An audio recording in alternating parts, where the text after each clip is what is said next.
Boa noite, irmãos. Graça e paz, nosso Senhor Jesus. Amém.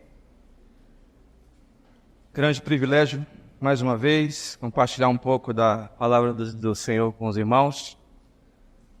No próximo domingo já retornamos com o livro de Isaías. Sei que os irmãos estão ansiosos para a conclusão do livro de Isaías, a segunda parte, né? O nosso pastor hoje está lá na nossa congregação, hoje é o GV dele lá. E hoje nós vamos compartilhar um pouco da palavra com os irmãos. O que eu irei compartilhar aqui e expor com os irmãos, o irmão Thales já falou em 1 minuto. O que eu vou compartilhar em 58 minutos, aproximadamente. Em 1 minuto ele já falou aqui na segunda música, não sei se vocês perceberam, antes da segunda música ele falou sobre 3 coisas, eu queria que você guardasse aí. Ele falou sobre o Evangelho de Deus, ele falou que Deus não precisa de nada, e ele falou que tudo é para a glória de Deus. Então eu convido os irmãos, e a grande ideia hoje é vivendo para a glória de Deus, a abrirem suas Bíblias no livro de João, Evangelho segundo o relato de João, capítulo 17. Capítulo 17. Peço que os irmãos deixem aberto aí. Nós vamos compartilhar, meus irmãos, a oração mais importante da história da humanidade. João 17 é a chamada oração sacerdotal de Jesus, mas nós vamos tratar aqui apenas dos 5 primeiros versículos. Vamos ler? Antes gostaria de orar. Me acompanhem, por favor, e ore comigo. Ore por essa exposição. Pai, obrigado por esse tempo aqui, pela Tua palavra, que muito me confrontou, me edificou. Espero que, e convicto estou de também, fará com os meus irmãos.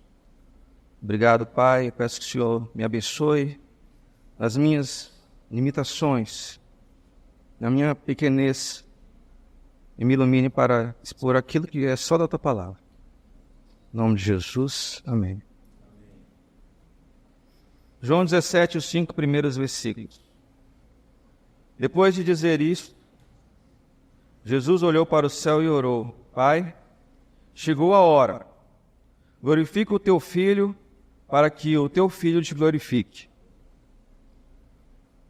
Pois lhe deste autoridade sobre toda a humanidade, para que conceda a vida eterna a todos os que lhe servem, a todos os que lhe deste, perdão. Esta é a vida eterna, que te conheçam, o único Deus verdadeiro, e a Jesus Cristo, a quem enviaste.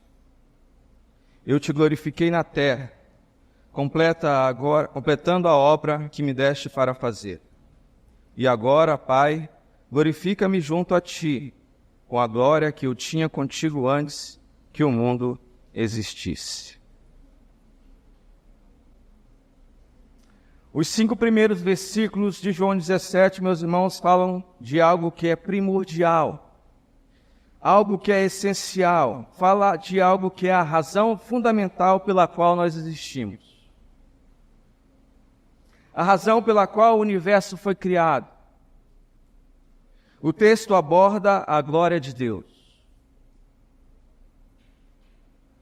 Esse é um texto muito difícil, complexo. Compreender a glória de Deus é algo que está muito além da minha capacidade, da nossa capacidade, vai além do nosso entendimento.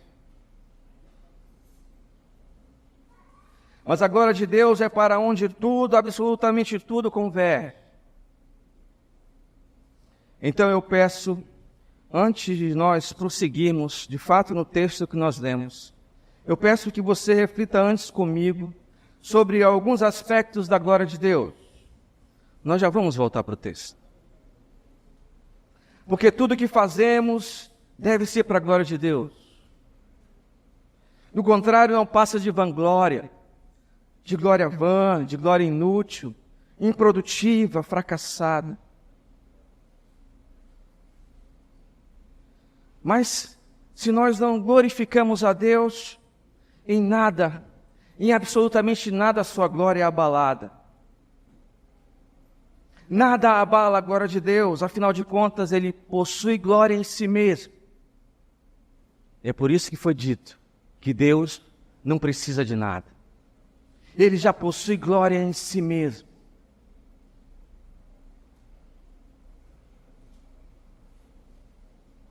E na nossa caminhada aqui na terra, depois que o Evangelho nos alcança, depois que a graça de Deus é dispensada sobre nós, depois que a nossa vida se rende ao senhorio do Senhor Jesus Cristo, depois que a nossa vida converge, nós temos uma missão a cumprir. Do contrário, se assim não fosse, no momento da minha conversão, a gente já podia ir para a glória. Se converteu, beleza, já pode ir. Já pode ir, já pode ter sua passagem para o céu. Por que não é assim? Não é assim porque nós temos uma missão a cumprir. Deus vocacionou a sua igreja para algo. E quando se fala em missão, vem à nossa mente evangelismo, plantação de igreja, missões transculturais, missão com o nosso vizinho. Vem à nossa mente também a pregação da palavra, uma vida de santificação, de piedade, de serviço no reino de Deus, contribuindo de alguma forma para que ele avance. E tudo isso está correto. É a nossa missão. Mas essas coisas não são um fim. Todas essas coisas são um meio para chegarmos ao fim primordial de tudo, que é a glória de Deus. A glória de Deus. A nossa missão primordial é viver para a glória de Deus. Evangelizar para a glória de Deus. Servir em ministérios para a glória de Deus. Buscar uma vida de santidade para a glória de Deus. Em 1 Coríntios 10, 31 nós lemos. E o apóstolo Paulo deixa isso muito bem claro. 1 Coríntios 10, 31. Assim, quer vocês comam, bebam ou façam qualquer outra coisa, façam tudo para a glória de Deus. Veja só, quer comam uma refeição, quer bebam um copo com água, um suco, qualquer coisa, faça para a glória de Deus. A ideia do apóstolo aqui, meus irmãos, é que deve haver a promoção da glória de Deus. Tudo que fazemos deve promover a glória de Deus.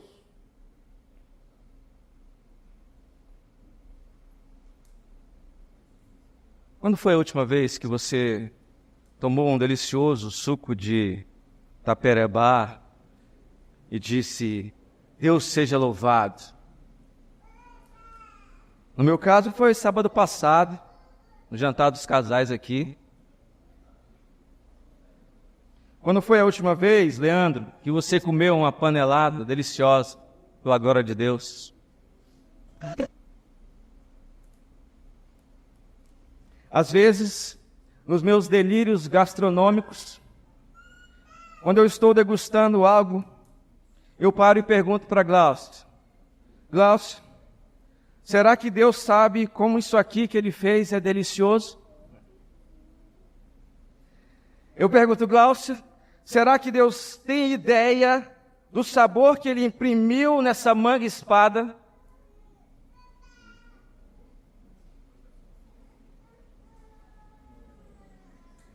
Quando foi a última vez, meu irmão, que você abotoou um botão da sua camisa para a glória de Deus? Quando foi a última vez que você lavou uma louça para a glória de Deus? Quando foi a última vez que você mandou uma mensagem no WhatsApp aconselhando ou encorajando aquele irmão que está aflito, desanimado, para a glória de Deus? Quando foi a última vez que você viu uma necessidade no ministério que você serve e você foi lá e preencheu essa necessidade? Quando foi a última vez que você chegou para um irmão, uma irmã que está à frente de algo e você disse, como é que eu posso ajudar? Em que eu posso servir? Eu tenho um colega de trabalho que no WhatsApp dele, a descrição lá, que está lá, tem a descrição, né? Está escrito lá, em que eu posso te ajudar hoje? Essa é a descrição do WhatsApp dele. Em que eu posso te ajudar hoje?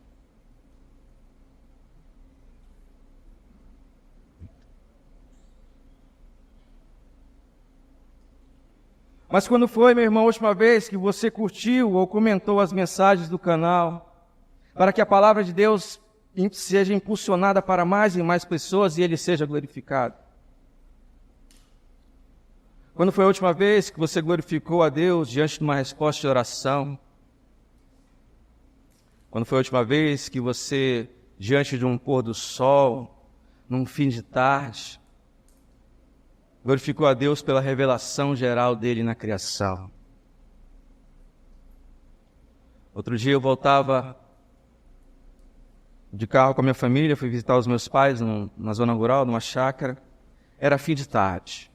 Na volta, o sol se punha no horizonte, e quando isso acontece, o céu fica meio céu de baunilha. Já viram o céu de baunilha? Quase o crepúsculo chegando, e fica um céu de baunilha, cor de baunilha.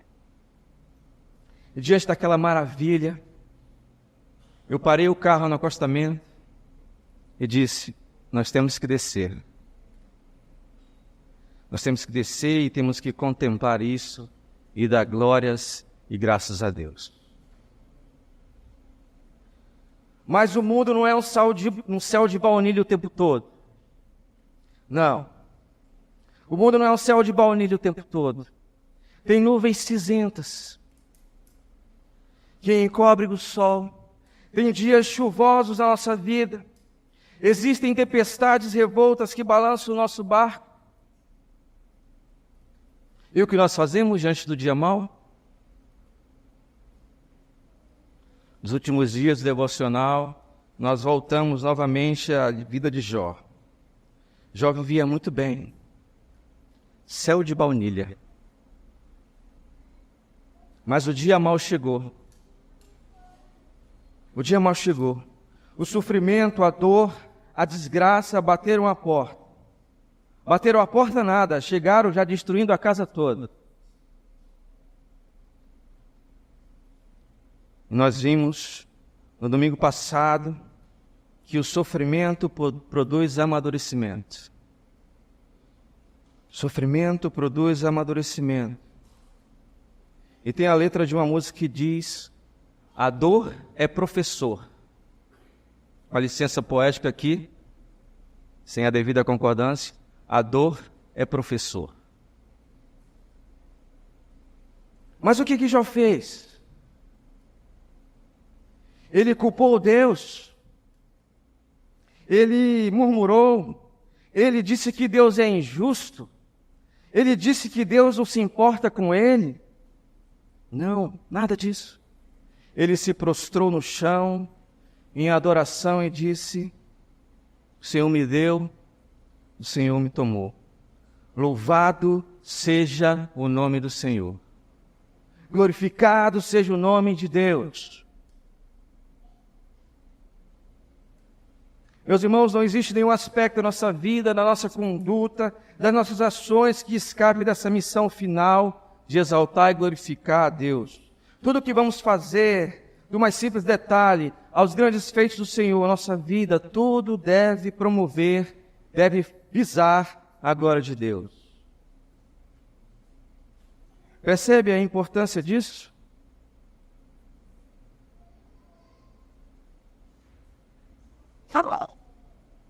Agora, cuidado. Nós precisamos nos policiar. Porque Deus sonda e conhece as intenções do nosso coração. Ele nos conhece no íntimo do nosso ser. E Ele tem muito mais interesse em saber das nossas intenções do que dos nossos resultados. Cuidado com a glória para si. Cuidado para fazer algo com intenções erradas.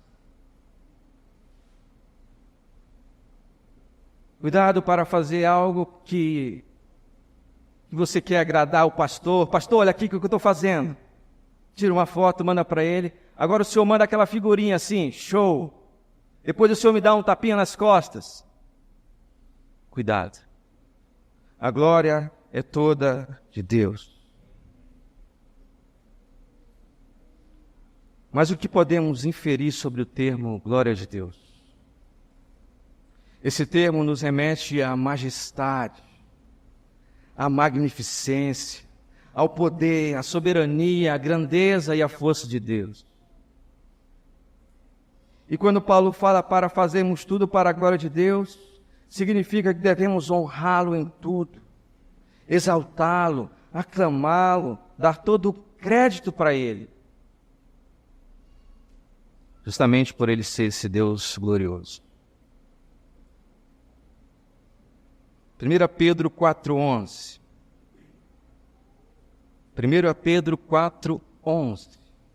Se alguém fala, faça-o como quem transmite a palavra de Deus. Se alguém serve, façam com a força que Deus provê, de forma que em todas as coisas, olha só, Deus seja glorificado mediante Jesus Cristo, a quem sejam a glória e o poder para todos sempre. Amém. Meus irmãos, as Escrituras nos mostram que tudo gira em torno da glória de Deus. A criação do universo revela a glória de Deus.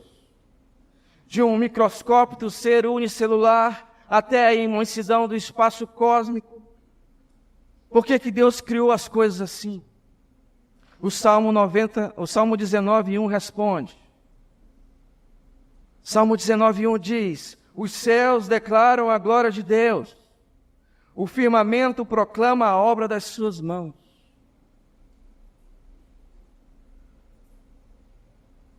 Por que Deus nos criou? Você que é mãe, pai aqui, você tem um olhar diferente sobre a vida. Não é mesmo? Porque por mais que a gente tente explicar para alguém que não passou por essa experiência ainda, qual é o sentimento paternal ou maternal para alguém, deixa eu te explicar aqui o que é. A pessoa, ela não vai entender. Ela vai ter noções, mas ela nunca vai entender se ela não passar por isso. E outro dia eu conversava com um amigo também e ele vivia uma vida mundana. Ele queria curtir a vida adoidado. E eu tentava, de alguma forma, evangelizá-lo, tentava, de alguma forma, colocá-lo no caminho do Senhor. Mas um dia a esposa engravidou. E ele compartilhando comigo, eu falei para ele, no 3º mês de gravidez, quando você vê essa criança nascer, quando você vê aquela coisinha no berço, ou quando é você colocar ela nos seus braços, você vai ter um entendimento diferente sobre a vida. Quando isso acontecer, aí a gente conversa.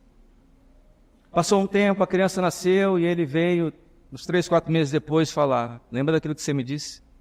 Cara, a minha vida está diferente. Eu tenho outro pensamento. Eu tenho outro pensamento agora.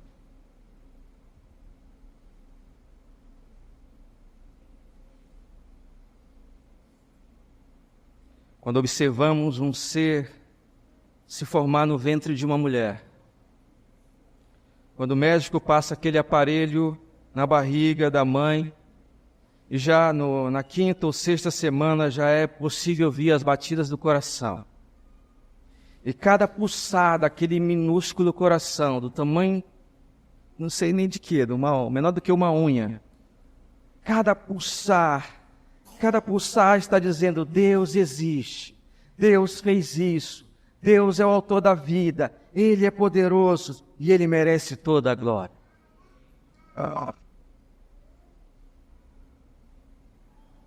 quando vemos a complexidade desse corpo humano se formando com mais de 30 trilhões de células, contemplamos as digitais de Deus ali e vemos a sua glória refletida.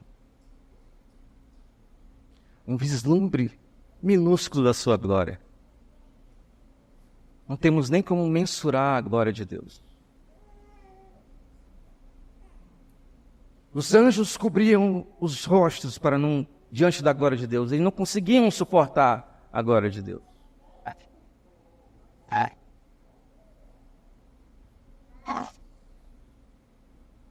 E nós estudamos aqui o Catecismo de Westminster, e a primeira pergunta desse catecismo é: qual é o fim principal do homem?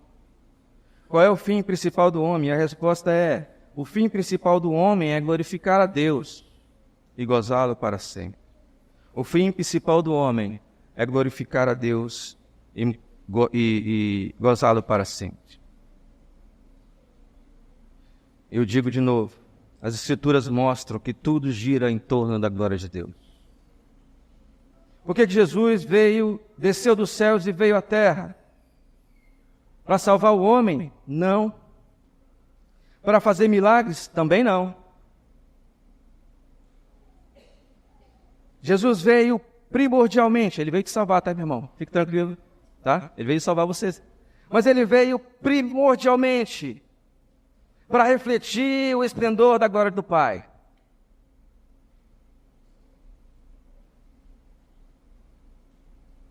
A missão dele era essa: glorificar o Pai em tudo que ele veio fazer, salvar, curar, ensinar, dar exemplo. Mas ele veio para glorificar o Pai. Jesus nos salvou para glorificar o Pai. Ele operou milagres para glorificar o Pai. Tudo gira em torno da glória de Deus. Então a reflexão que fica para nós é: temos cumprido essa missão diariamente? Temos de fato glorificado a Deus com nossas vidas, ações, condutas, testemunho? Estamos vivendo para a glória de Deus?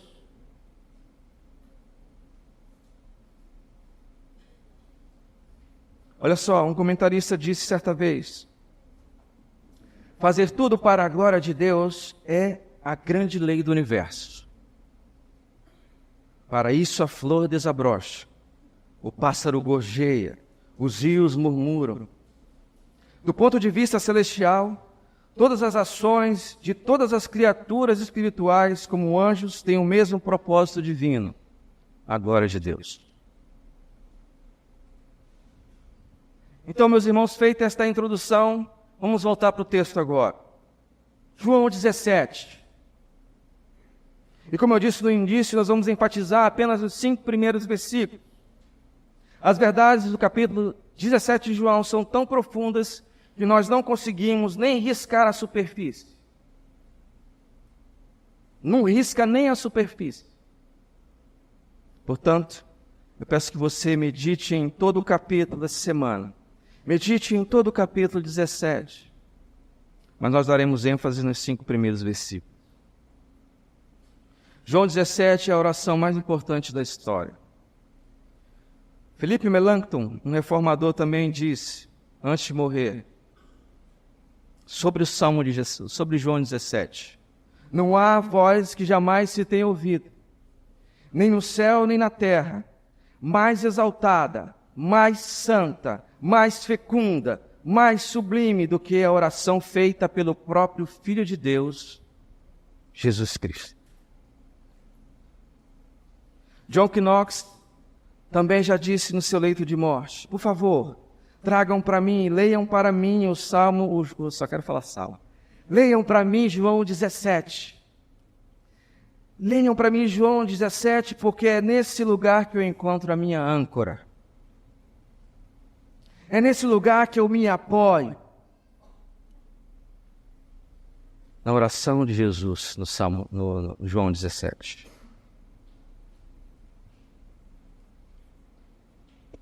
Então essa oração feita por Jesus, ela tem 3 divisões. Primeira parte, Jesus ora por si mesmo. A segunda parte, ele ora pelos discípulos e pelos que estão ali com ele. E na terceira parte, ele ora pelos discípulos que viriam, pela igreja, né? Por nós, por mim e por você. Mas qual é o contexto aqui de João 17? O que está acontecendo aqui cronologicamente? Jesus está ministrando aos seus discípulos as últimas lições antes de ser crucificado e morto. São as últimas lições. Ele já lavou os pés dos discípulos. Ele já instituiu a ceia. Ele já falou da casa do Pai, onde tem muitas moradas. Ele já falou da segunda vinda dele. Ele já falou do céu. Ele já havia desmascarado Judas Iscariotes. Ele já havia falado para os seus discípulos que eles seriam dispersos mundo afora. E agora ele está, uns dizem no cenáculo, outros dizem a caminho do Getsêmani, onde ele seria preso e onde seria levado para julgamento. E levado à morte e morte de cruz. E é nesse contexto aqui que ele ora e conversa com o Pai dele. Seus últimos momentos, antes de ser crucificado. Capturado e crucificado. E no tópico 1, nós vamos ver que a vida do Filho glorifica o Pai pela obra da redenção. Versículos 1 e 2. A vida do Filho glorifica o Pai pela obra da redenção. No versículo 1, Jesus começa orando, falando do cumprimento do cronograma divino. Ele está falando que tudo está correndo bem, o cumprimento dos planos de Deus está se efetivando. Então, o cronograma está tudo certo. Então, ele começa falando sobre isso. Ele fala assim, ele olha para o céu, olha para o céu e ora. Pai, versículo 1, chegou a hora. E muitas vezes Jesus, ao longo dos evangelhos, ele fala dessa hora. Ele fala dessa hora. Que hora é essa? E às vezes ele dizia, olha, não está na hora. Às vezes ele dizia, olha, está chegando a hora. Mas agora chegou a hora. E essa hora era a hora que lhe daria a vida em resgate de muitos. Era a hora da cruz. Era a hora que ele seria pregado num leito vertical de morte. Esse é o grande momento. A cruz é o momento crucial da história da redenção. Foi na cruz que ele nos resgatou. Foi na cruz que ele abriu os portais da graça de Deus para que possamos ter vida com ele. Foi na cruz que ele comprou com o seu sangue. Nos comprou com o seu sangue, sangue precioso, inocente. Essa hora havia chegado. Aquela cruz era o palco do amor de Deus, da justiça de Deus, da ira de Deus sobre seu Filho. A cruz é um instrumento da glória do Pai. Na segunda parte do versículo 1 ele diz: glorifica o teu Filho, para que também o teu Filho te glorifique. Para que teu Filho glorifique a ti. O que Jesus quis dizer com isso? Pai, conceda a mim, nesse evento da cruz, pelo ato de eu ser crucificado, que eu seja glorificado. Pai, que nessa hora eu tenha êxito, que nessa hora eu vença, que através da minha morte e ressurreição, eu seja glorificado.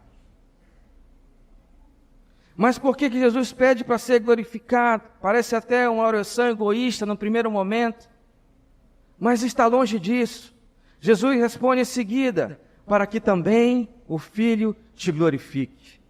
A única finalidade pela qual Jesus pede para ser glorificado é que essa era a forma mais elevada dele glorificar o Pai. Por isso que ele pede para ser glorificado, porque na verdade ele queria com essa com esse ato, glorificar o Pai dele. Então ele diz: Pai, me glorifica, para que na minha glorificação o Senhor seja glorificado.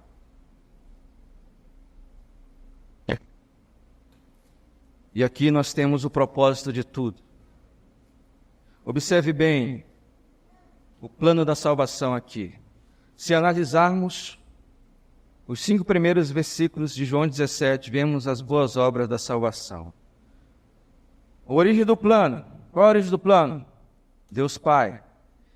Por quem que o plano foi efetuado, executado? Pelo Deus Filho.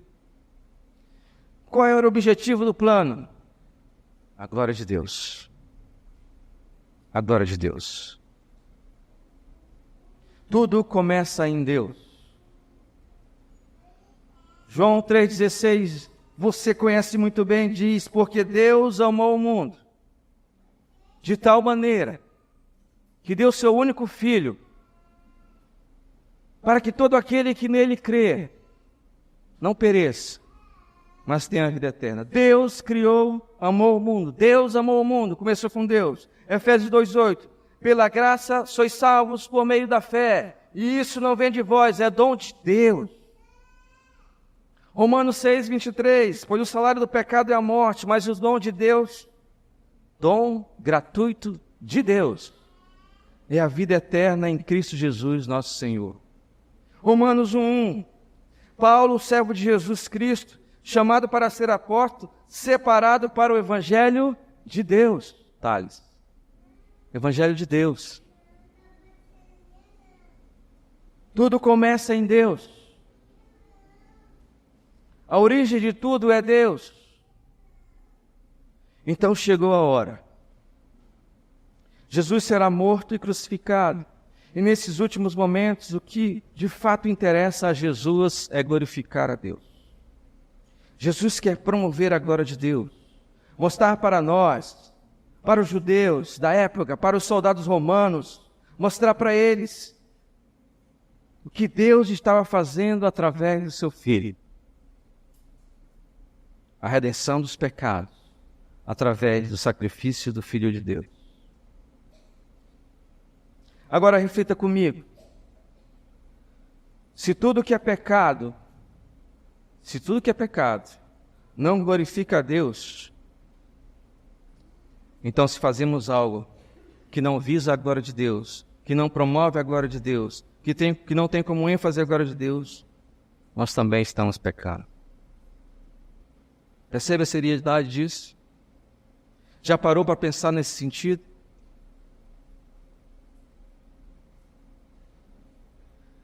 Jesus Cristo sabia que este plano magnífico, a salvação, era para glorificar o Pai.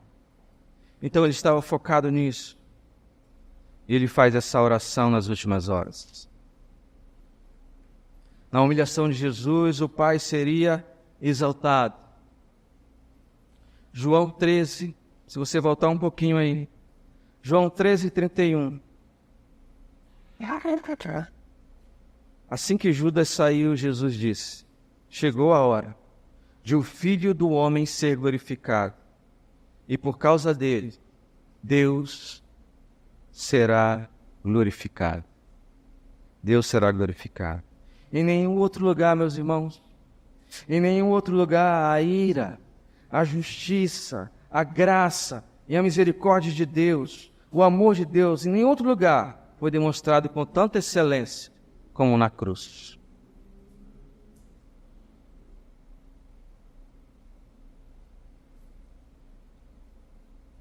Então Jesus prossegue no versículo 2, dizendo que o poder e a autoridade que recebeu de Deus para conceder a vida eterna foram para a glória de Deus. O que ele quer dizer no versículo 2? Deus concede a Jesus o direito, Ele concede a Jesus a posse, o domínio sobre essas almas, o domínio para conceder vida eterna. E como nós vimos, tudo isso foi para a glória de Deus.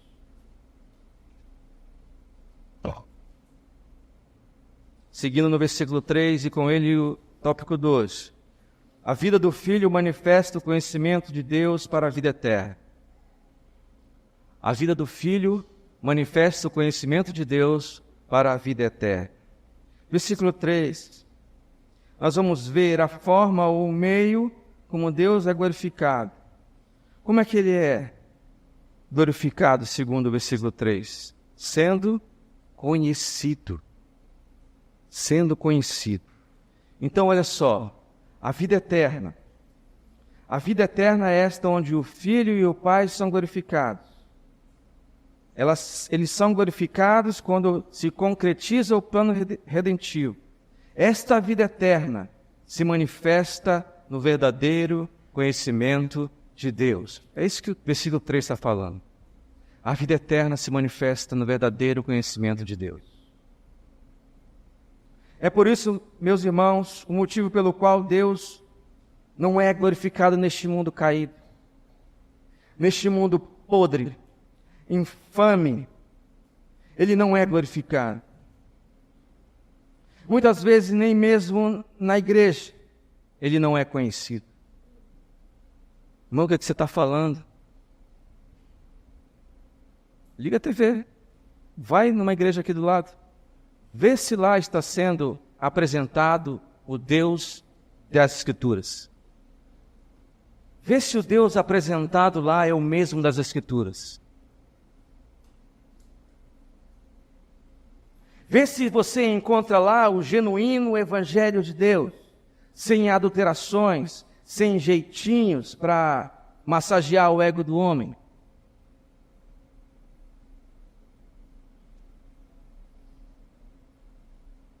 Deus não é glorificado neste mundo porque Ele não é conhecido. Deus é desonrado neste mundo porque Ele é desconhecido. E quando se diz conhecido, meus irmãos, entende-se intimidade, relacionamento, entender quem Deus é de fato, os seus atributos, os seus feitos, o seu evangelho, conhecer o seu Filho, entender quem Ele é. Isso é conhecer. Porque o Deus cultural todo mundo conhece. Afinal de contas, todo mundo é filho de Deus. Eu não estou falando do Deus cultural. Não é esse Deus aí que o mundo conhece. O que é a vida eterna? A vida eterna é conhecer a Deus pessoalmente. Não é apenas saber coisas sobre Ele, mas ter um relacionamento pessoal com o Senhor, pela fé em Jesus Cristo. Não podemos conhecer o Pai sem o Filho. Não basta simplesmente crer em Deus. Em hipótese nenhuma, essa convicção é capaz de salvar. Porque até os demônios creem. Até o diabo crê e treme diante do Senhor, do nome de Deus. Jesus, discutindo com os líderes judeus da época, deixa bem claro também que as pessoas podem ser sinceros religiosos e ainda assim não conhecer a Deus. Religiosos que não conhecem a Deus. A vida eterna não é algo merecido pelo próprio caráter ou conduta. É uma dádiva que recebe quem reconhece que é pecador, quem se arrepende, quem crê única e exclusivamente em Jesus Cristo, quem conhece o seu Pai. O Pai atendeu o pedido do Filho e lhe deu glória. E hoje no céu é um homem glorificado, o Deus homem, Jesus Cristo. Pelo fato de Ele ter sido glorificado no céu, meus irmãos, os pecadores podem ser salvos aqui na terra. Todo que crê em Jesus receberá a dádiva da vida eterna. Então nós precisamos conhecer Deus e seus atributos. O Deus que é ensinado aí fora não é o Deus das Escrituras. O Deus ensinado aí fora é um Deus bobão. É um Deus bobão que tem que fazer tudo para te agradar. Esse não é o Deus conhecido nas Escrituras. O Deus das Escrituras, Ele é magnificente. O Deus das Escrituras, Ele é poderoso, Ele é estrondoso, Ele é soberano, cheio de graça, amor, justiça, misericórdia, longanimidade, paciência.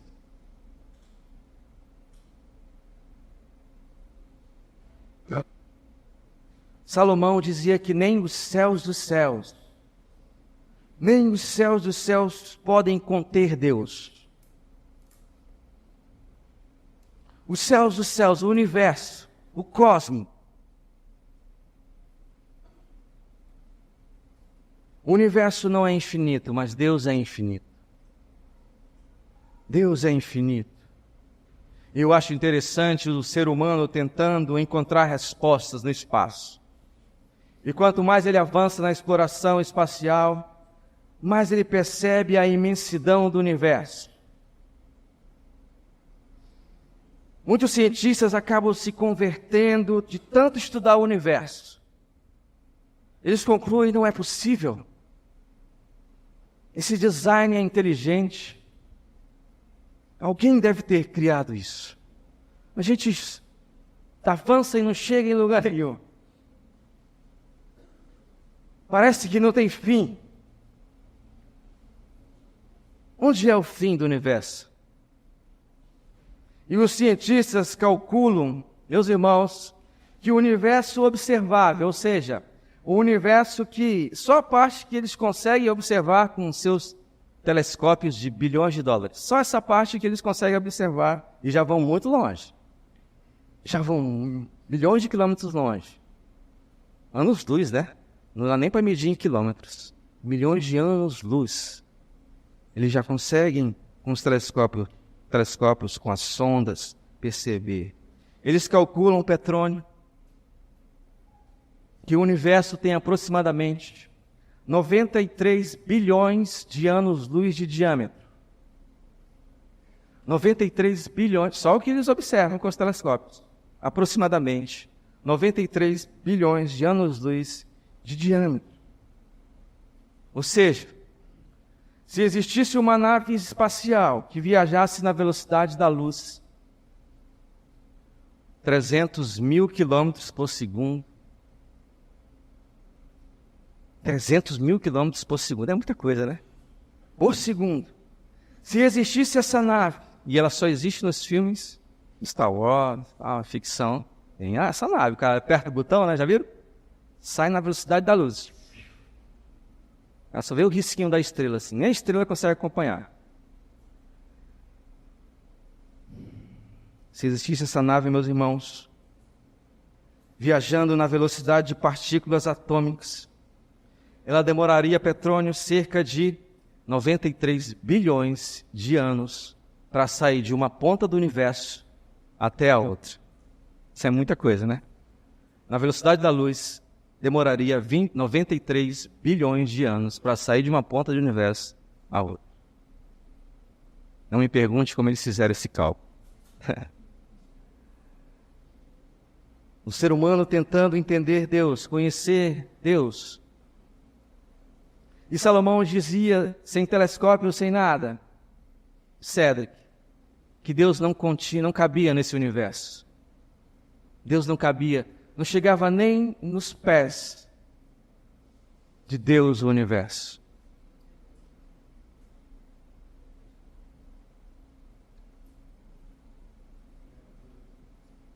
O texto segue já no final.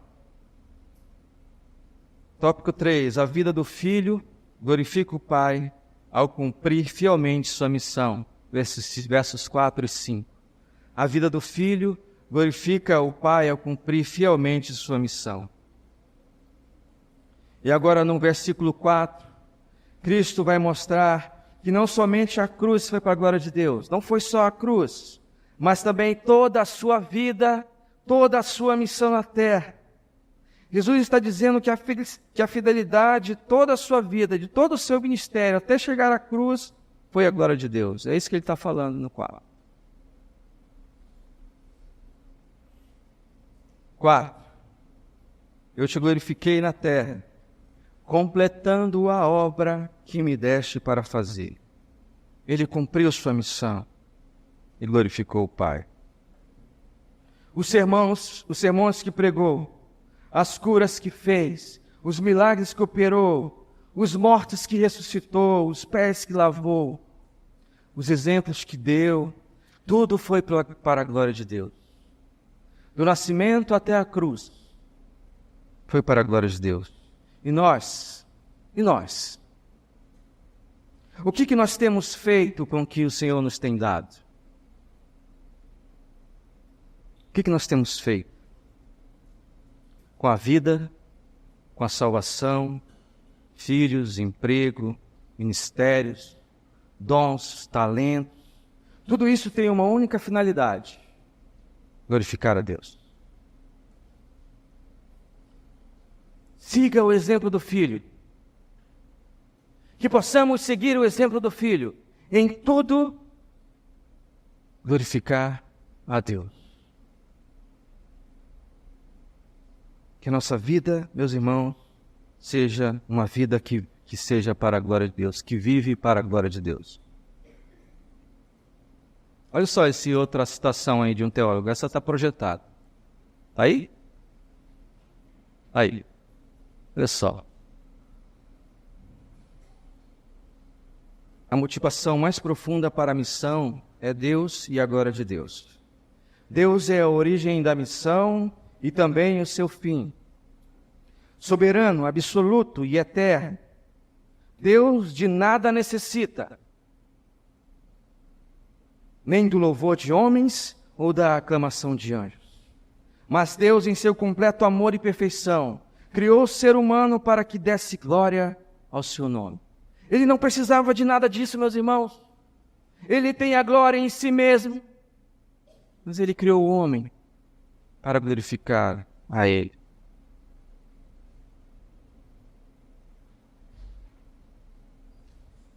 Deu certo aí, Lucas?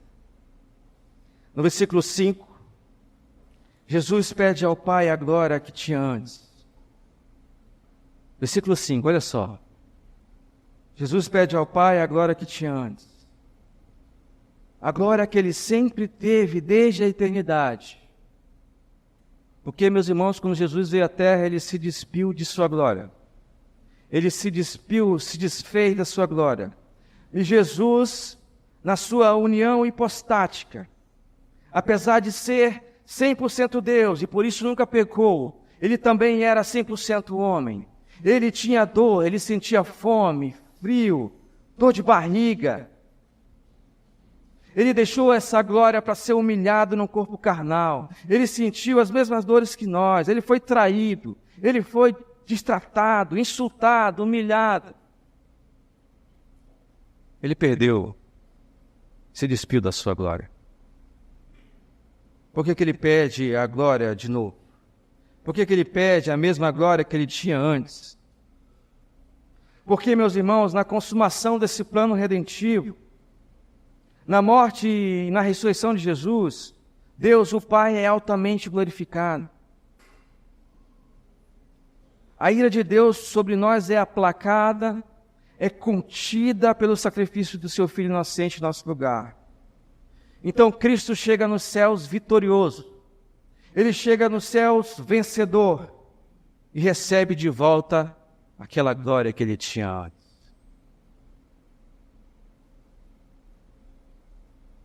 Por isso que ele pede essa glória ao Pai de novo. Pai, eu venci. Eu cumpri a missão. E ele chega no céu vitorioso, porque ele é o Cristo vencedor. E meus irmãos, em Apocalipse, no capítulo 5, João tem essa visão.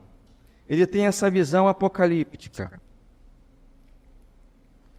Lá em Apocalipse 5, depois você pode perceber que ele via um cordeiro em pé, com o que havia sido morto, na descrição dele. E ele diz que havia um livro selado com 7 selos. E ninguém podia abrir esse selo. Mas o ancião chegou e disse: calma.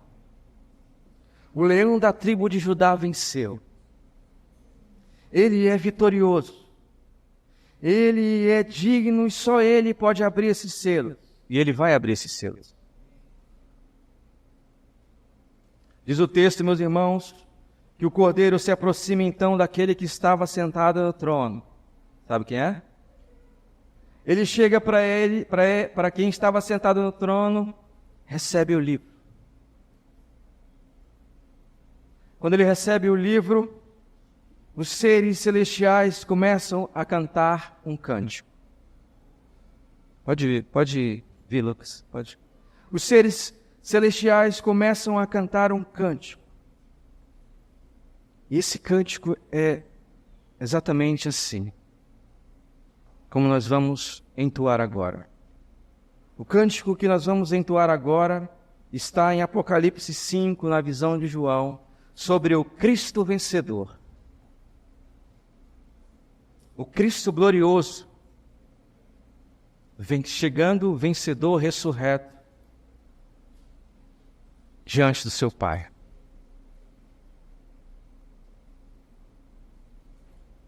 Em Apocalipse diz que digno é de tomar o livro e abrir os selos, pois foste morto e com teu sangue compraste para Deus todos os povos, tribos, línguas e nações.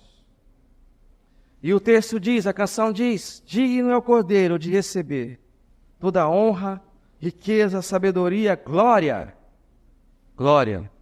e poder. Vamos louvar ao nosso Deus.